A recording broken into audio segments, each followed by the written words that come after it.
I think when you shouted us out in the Rolling Stone, it made us feel valued and loved, and it really inspired us. I feel seen. I felt seen. Like, that's the word. I feel like I had a dad. That's the word. That's it. I felt seen. In the past, I left names out. Yeah. True. This time, we got everybody. My Mona Love was up in that piece. I saw the interview with you and Mark and Raymond.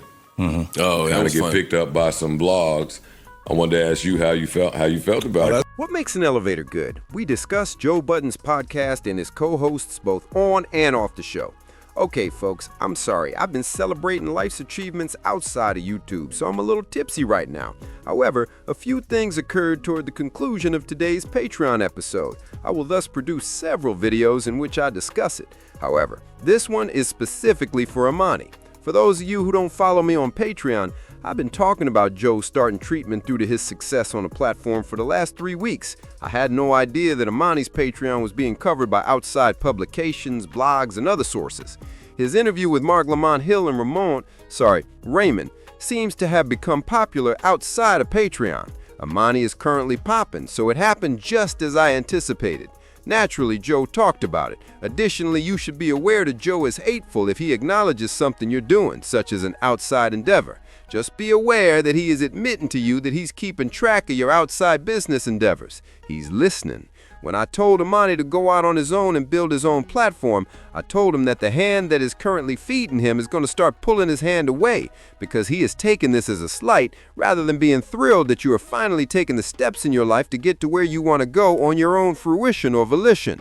I commend him for actually following my advice. I previously received corrections from you regarding that word. He's going to start taking every possible shot at you. He will not include your name in any future articles. He will make jokes about you. And I previously told you, as I mentioned earlier, you need to watch out for the manner in which he makes fun of you.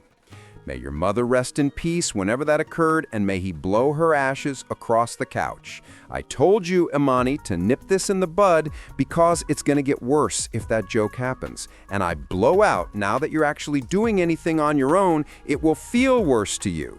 Guys, here's the news. It's happening. It is taking place. I've been talking about this, and because you all know how I feel about Emanny, I'm frustrated.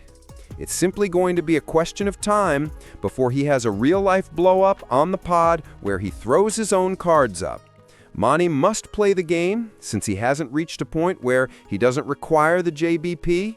Unfortunately, things will only get worse because you continue to see Joe as a buddy while working beneath him. I find it amusing that you will check him on the jokes about anything else, but you won't check him when it specifically concerns you. You'll also make light of it, acting as though it's a normal aspect of friendship, but that's not the case. I will never see it that way. I will never see it that way. My real-life buddies are cut off whenever they consistently make fun of my actions, especially when money is involved. I don't require an explanation. They obviously don't care about the friendship. Therefore, I don't worry about it anymore. Unfortunately, though, you believe that this is merely a typical occurrence, so I'm unable to speak for you. How often? I also want to thank Joe for following my request, since I know that the reason this portion of the Patreon happened today was that I have been speaking about it so frequently. However, how many times will circumstances like this arise and you still treat it as a joke? And since he informed them today, I am certain that he is no longer taking it as a joke. Mona had to say it out loud.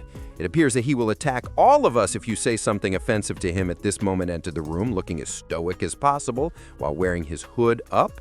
However, Mona made a comment that rather irritated me. Because she is speaking from a position of privilege, that kind of irritated me. And by privilege, I mean the knowledge that she has access to. You have to do XYZ on your last day, she remarked. Please pardon me, what do you mean, Mona? What do you mean by that? By that, what do you mean?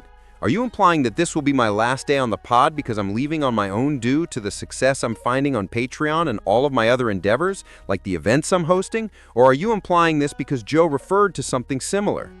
The next video I talk about will be immediately following the discussion of them making fun of Emanny. I won't go into too much detail about what he said just yet. However, this tells a lot. It's really, really telling. First of all, I don't know why you aren't a Patreon subscriber. I visit there every day and it's flourishing. However, I keep bringing up each step Joe will take in Emanny's direction, and they are happening one by one. People believe that Joe, Mark, Ian, and everyone else who interacts with me and watches my stuff do so out of love or because I have a significant voice in this field. However, each time I talk about this, I tell you that I have the fewest subscribers who discuss Joe and are frequently brought up by Joe. And there's a rationale behind that. Many of the hats I discuss will occur in the future. It will occur in the future. Before he even began this, I informed him, Emanny. This was precisely what was supposed to occur. And from this point on, dog, things will only get worse. The situation won't improve. The situation won't improve. They will do it more frequently now that they are aware of how annoying it is for you whenever they bring it up in this manner. However, please don't assume that it's a joke or that they are merely attempting to irritate you. This has a deeper significance. Don't you think that is messed up? Yes, based on your behavior, I am aware that you do, but I am now addressing the audience. You don't discover that Joe neglected to include his name in 2 distinct pieces? Additionally, these pieces have simultaneously boosted Patreon and his business. The thing that I am attempting to launch on Patreon, let's be clear, both of you are me. It's a Patreon campaign. Every advertisement, article, billboard, and anything else related to Joe that you come across outside of the podcast is a Patreon project. I'll be breaking down in this upcoming video, so please pay attention. I am already aware of what is taking place. You may need to take a hit, dog, Emanny. It may be necessary for you to strike. I am also aware that there isn't a union up there. I am aware that none of your other co-hosts will join you in going on strike, but because you are devoted to Joe, you will simply accept all that goes along with it. You must make a decision. Joe knows that Flip will show up whether or not he's on the show, which is why Flip is allowed to say all that he says and is still employed by Joe. I just left Flip's page earlier. Boomin was talking to a black dojo about how he started the first dojo in Chinatown and is doing numbers. I don't want to disrespect the man's names because I don't remember, but people are invested in Flip at this point, which is why he has the confidence to talk to Joe like, I don't give a damn what you talking about, even though he did say he was going to be here on Friday. I'm not sure if I want to make another video about it. I've already given you a lot of advice, so there isn't much more. It doesn't exist. You decide, Emanny. Since all of them are shots, Joe has no motive to stop shooting at you.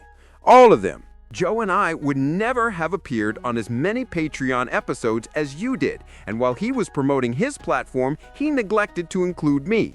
He appears to be at home with Flip, but Flip is mentioned, so there's no way. He is mentioned first by name. You can't even get an "oh, there's also" when he's the first person listed. None of that is available to you. Additionally, he appears as soon as you get on the pod, which is odd because there was an interview with Pablo Torre, which was excellent, by the way. It was fantastic. That didn't involve you either. During the interview, Mona voluntarily admitted that she had no idea what y'all were talking about. She continued to make an effort to contribute, so give her a shout out. However, Emanny would have been far more appropriate for that interview. However, he had to wait on the sidelines and be escorted in, and they began making fun of him as soon as he entered the set. Guys, you can't make this up. You are unable to. I sincerely hope you dare to tell Joe you're gonna lose me if you don't shut up. It's no longer a joke. I'm taking this very seriously. You're gonna lose me if you don't stop talking. But once more, you have to accept that comes with it until you feel like you could do it on your own. However, please share your thoughts with me in the comment section. I kind of went a bit longer than I wanted to, man. If you enjoy the video, please like it. If you haven't already, subscribe to the page. You already know how awesome we are if you have. Stay tuned, dude. I'm feeling fantastic. I had a lot to say. Please pardon me if I release 5 videos today. A lot has happened. However, I'll see you all shortly. Harmony.